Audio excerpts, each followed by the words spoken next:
А почему вы согласился. ушли из Истеклала? Потому что второй сезон, если первый сезон, вы знаете, мы вышли в финал Кубка АФК, но, к сожалению, к большому сожалению, проиграли в финале иракской команде Аль-Форс. Ага. И уже второй год у нас тоже задача стояла выйти в финал. Но, к сожалению, в последней игре группового этапа нас устраивала ничья. И мы, проигрывая 0-2, добились ничьей, но за 20 секунд, за 30 пропустили обидный гол и не вышли в четвертьфинал. Истеклал была мощная команда. Ну, в 2017 году это была одна из сильнейших команд Да? в Азии, да. И у нас были все шансы для того, чтобы обыграть, завоевать этот кубок. К сожалению, получается, что до меня тоже Истеклол играл в финале Кубка АФК, это второй финал был. Но там работал другой тренер. Два раза, получается, Истеклол был в финале, 2 раза финал был в Душанбе. Я возглавлял с 17-18. Вы были довольны тем, что 2 года возглавляли команду Истеклала? Ну, конечно, доволен был. Эта команда была флагман таджикского футбола, можно сказать. Если в целом анализировать командные игры в Таджикистане, какое место занимало бы реально Истеклал? Ну, во-первых, в Истеклоле собраны одни из самых лучших футболистов Таджикистана. То есть это на протяжении уже сколько лет Истеклол являлся лидером таджикского футбола. Они становились подряд несколько раз чемпионами, за исключением там пару раз Равшан Куляб становился. Равшан Куляб это сильная команда? Но в свое время была неплохая команда, да. А сейчас? Ну, сейчас, А второе место, реально, какая команда в Таджикистане занимает? Ну, на сегодняшний день это Хаджин. Во-первых, заинтересован Хоким области. Ага. Он болельщик футбола, и он хочет сделать такую хорошую команду. Там сейчас работает Левченко, тренер, который, он и уроженец, в принципе, можно сказать, Хаджинской области. Я уже как... Сагдийская область, Сагдийская, город да. Хаджин, да. Левченко, он в свое время играл за Динамо Киев, воспитанник сагдийского футбола.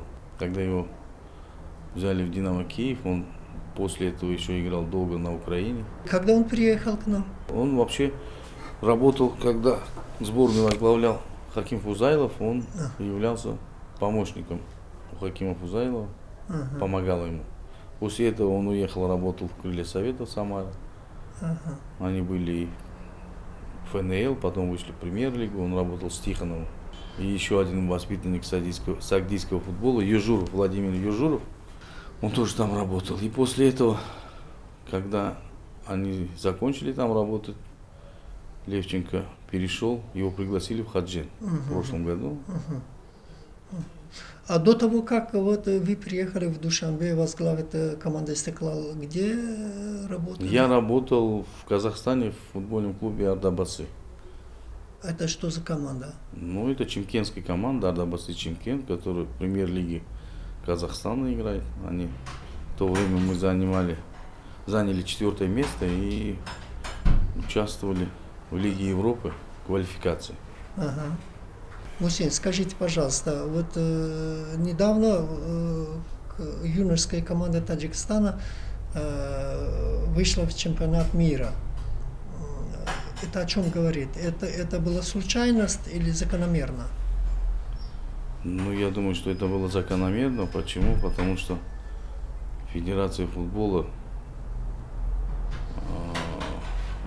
провела очень большой объем работы, чтобы эта команда попала на чемпионат мира. И это очень большой шаг. Как вы сами знаете, когда Федерацию возглавил Рустам Имамали, они сделали очень серьезную программу для развития футбола в Таджикистане.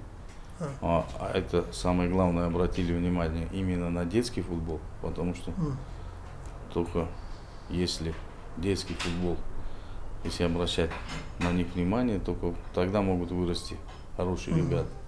А это, значит, сделали очень много площадок для игры в футбол. Во всех районах, во многих дворах, школах. И постепенно сейчас дети занимаются, и это первые отголоски, то, что команда попала на чемпионат мира. Не просто так же, случайно не бывает.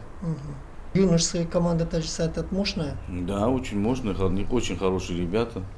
Я думаю, если они также дальше будут так серьезно относиться к делу, я думаю, это будет большое подспорье к основной сборной Таджикистана. Вот при игре с Камеруной вот второй гол не засчитали. Это было правильно или нет? Ну, там, как вы сейчас знаете, в последнее время есть такая система ВАР, которая благодаря повторам определяет, был фол или не было фола, правильно засчитали, неправильно. И там посмотрели эпизод возле штрафной возле штрафной сборной Таджикистана. Был там небольшой контакт между игроками. И, видимо, они несколько раз повтор посмотрели и гол не засчитали. Хотя, опять же, там любой момент это 50 на 50. Всегда можно засчитать и также посмотреть, что правильно. И можно не засчитать, посмотреть, скажут неправильно. А в команде «Истиклал» играли легионеры? Да, играли, конечно. А откуда? Ну, один легионер у нас был Артем Барановский с Украины. Он играл в премьер-лиге Украины за команду «Олимпия» Донецк. Один из легионеров был Дмитрий Барков. Он сам россиянин с Питера. В то время, когда мы его брали, он играл в эстонской команде «Нарва». Вот сейчас, в данный момент, он играет за футбольный клуб «Химки». Барановский сейчас играет в Казахстане, «Шахтер Караганда». Потом у нас играл Дэвид Маута, это ганец, но он уже давно был в Таджикистане. А почему они ушли? Ну, им поступили предложения более лучше по финансовым отношениям, поэтому они ушли. Вы следите за своей любимой командой «Истиклал»? Ну, конечно, слежу. И не собираетесь поехать обратно в Душанбе? Ну, посмотрим, я в Душанбе очень часто бываю, поэтому связь не теряю. Вы сколько лет в футболе? В футболе? Большом или вообще с детства? С детства.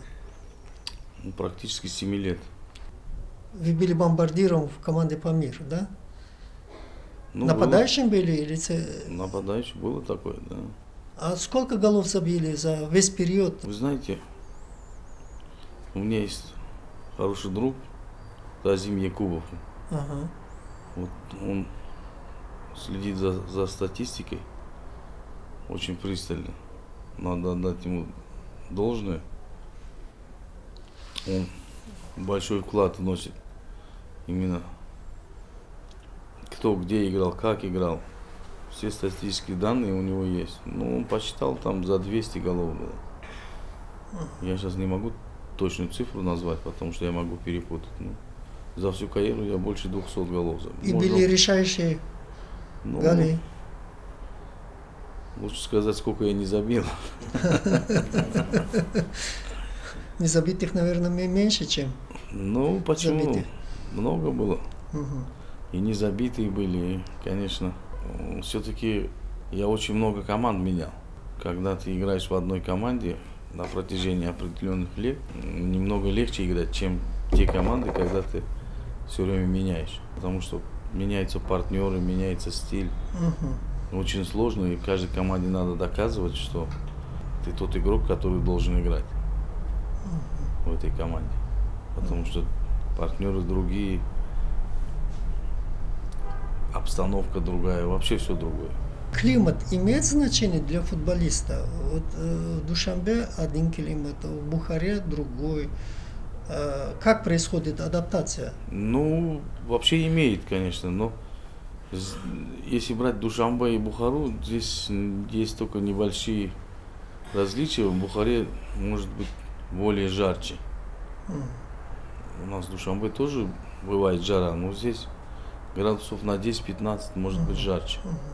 Тоже очень сложно. Но сейчас, так как везде здесь в Узбекистане современные стадионы, и освещение хорошее, игру делают на более поздний час, и более-менее в этом плане эту проблему убрали, которая была раньше. в самую жару, когда играли. Мы услышали, что вот Олег Шерембеков тоже работает в команде Бухара. Как он оказался здесь? Ну, это совершенно верно. Он является моим помощником, то есть второй тренер. Я его пригласил сюда, чтобы он мне помогал, потому что в свое время мы работали в сборной Таджикистана. В то время он возглавлял клуб «Истеклол» и являлся помощником сборной. Поэтому у нас, можно сказать, давние дружеские отношения и связи. И поэтому я его пригласил. Он приехал в Бухару. К сожалению, он сегодня не смог прийти. Мусин, вот когда человек со стороны все смотрит, видит все недостатки, все изъяны. А вот недостаток в нашей сборной команде, я имею в виду таджикской, и в команде «Истеклол», в чем заключается? Ну, сейчас мне сложно сказать сборной. Почему? Потому что некорректно мне сейчас, я не работаю и что-то говорить о сборной, что не хватает или что хватает. Конечно, нам не хватает хорошего нападающего, который, это сейчас везде дефицит, который может один решить судьбу матча. А как можно это заполнить? За счет внутренних ресурсов надо, да, или извне? Ну, конечно, внутренних ресурсов. В Таджикистане во все времена были очень... Команда «Памир» славилась всегда нападение. Были такие нападающие, как Погорелов, Гес, Турсунов, Манасян. Ну, тогда команда «Памир» считали командой настроения. Они играли по настроению. Это верно? Нет, это неверно. Почему? Потому что в то время все-таки, помимо команды «Памир», очень много было в Советском Союзе и других очень сильных команд. Это были целые школы, вы представляете? Из этой школы кто-нибудь остался? Вы имеете в виду в Таджикистане? Да, я имею в виду из команды «Памир», из ваших соратников. Ну, в основном все уехали. Мусин, вы были игроком и были вот руководителем команды. Что проще, руководить или играть? Ну, конечно, играть. Руководить всегда сложно. Почему? Потому что это работа с людьми, а все люди разные. У Авиценны есть такое высказывание: любовь держится и движется мир. А в футболе что является двигателем? То же самое, любовь к футболу, достижение результатов, основные цели футболисты, если ставят перед собой вместе с руководителем. А когда вы довольны результатом работы команды, как себя ведете? Ну, вы понимаете, тренер редко бывает доволен. Всегда он чем-то недоволен. Но это, я думаю, правильно. Ну, бывают такие минуты, это очень редкие минуты, когда, если что-то получается, ты остаешься доволен. А в основном всегда же не все время получается. То есть это и есть двигатель совершенства. Мухсин, были моменты, миг, да, который запомнилось, когда вы были футболистом, когда руководили командой? Ну, конечно. Вот запомнилось оно? Да, много моментов запомнилось. Можете рассказать об этом? Сложно сказать. Конечно, те моменты, когда я начал играть в футбол в детстве, запомнилось. Те моменты, когда потом уже я перешел во взрослый футбол. Когда начал играть во второй лиге, тогда команда называлась «Пахтакор Курган-Тюбе». Потом переход в «Памир» Душанбе. И уже последующие это все запоминается. Помните первый гол, который вы забили в составе команды «Памир»? Конечно. Как раз этот гол я забил в Ланчхуте. Тогда там команда была Гурия Ланчхути. И пас мне дал Олег Шерембеков, кстати. Первый гол, который я забил с его паса. Он мне дал передачу штрафную, и я перекинул через вратаря. Но, к сожалению, мы в втором тайме проиграли 2-1. 1-0 вели и 2-1 проиграли. А как руководитель? Что запомнилось вам? Ну, как руководитель, как многое запомнилось. То, что как я начал вообще работать тренером. Я начал работать в команде Подольск. Это вторая лига, Витязь, Подольск, такая команда. Сейчас она, правда, играет уже на ПФК, можно сказать, но очень долго она являлась лидером зоны центр. Я эту команду вывел в первую лигу российского футбола. То есть это все запоминается. Потом я работал в Рубине 5 лет. Рубин 2 раза становится чемпионом, обладателем Кубка России, Суперкубка. То есть работая спортивным директором вместе с командой мы очень много добились. Эти моменты не забываются. А кого бы вы рекомендовали в команде «Стекло» нападающим? Ну, сейчас сложно об этом говорить. На сегодняшний день там подрастает тоже молодое поколение, которое их сейчас и взяли. По последним моим данным, там неплохой игрок юношеской сборной, который играл вот на чемпионате мира. Вроде его забрали в «Стекло». 9 номер. Я сейчас просто боюсь ошибиться в фамилии. Вот какую роль играет футбол в вашей жизни? Ну, самую большую, потому что это основное мое занятие. Приходится все время думать о футболе. То есть он никуда не отпускает. Я думаю, ну, каждый человек, который занимается своей профессией, он все время думает об этом. А вы перед собой ставите минимальную и максимальную задачу? Не, ну, любой человек, конечно, ставит какие-то определенные цели, задачи. На сегодняшний день у меня вот задача, чтобы команда Бухара не вылетела из премьер-лиги узбекского футбола. На сегодняшний день вот такая цель. А дальше посмотрим. В футболе главное что? Техника или нечто другое? К сожалению, в футболе, на сегодняшний день, в современном футболе, все главное. И питание, и сон, и подготовка, и техника, и быстрота, и координация. То есть на сегодняшний день современный футбол, он взаимосвязан со всем. А зарплата? Мелочей не бывает. И, конечно, зарплата, финансовые условия – это один из важных факторов. А как вы мотивировали своих футболистов? Ну, разные есть варианты мотивации. Ну, основная мотивация, я думаю, у разных команд, она разная. Но у футболистов в основном это заработать деньги. Что вот считаете самой высшей наградой в вашей жизни? Ну, я еще высшую награду не получил, я думаю. Но у меня вот, когда я играл, мечта была попасть на чемпионат мира, как футболист. И не попали? Но я не попал, к сожалению. Теперь, наверное, команда Бухара попадает туда. Но Бухара на чемпионат мира не может попасть. Почему? Потому что среди клубов, ну, вообще проходит клубный чемпионат мира. В основном среди сборных он больше котируется. Конечно, если Бухара попадет в клубный чемпионат мира, это будет фантастика. А у руководителя команды есть личная жизнь? Никакой личной жизни. У многих тренеров. Почему? Потому что у всех свои проблемы. Футболисты это ваши подчиненные? Ну, как сказать? Не сказать, что они подчиненные. Они подчиненные, когда они находятся на тренировочном поле. Вот на тренировку выходит, а когда мы находимся на базе, там есть определенный комплекс правил в любой команде. Комплекс правил поведения на базе. Что-то можно, что-то нельзя. А так мы общаемся, как, можно сказать, старший товарищ с младшими товарищами. То есть вы держите дистанцию с футболистами? Ну, я бы не сказал, что дистанцию я держу. Я пытаюсь быть как старшим другом, можно сказать. Ум имеет значение в футболе? Ну, конечно, это самое основное. Вы знаете, еще в свое время Николай Петрович Старостин,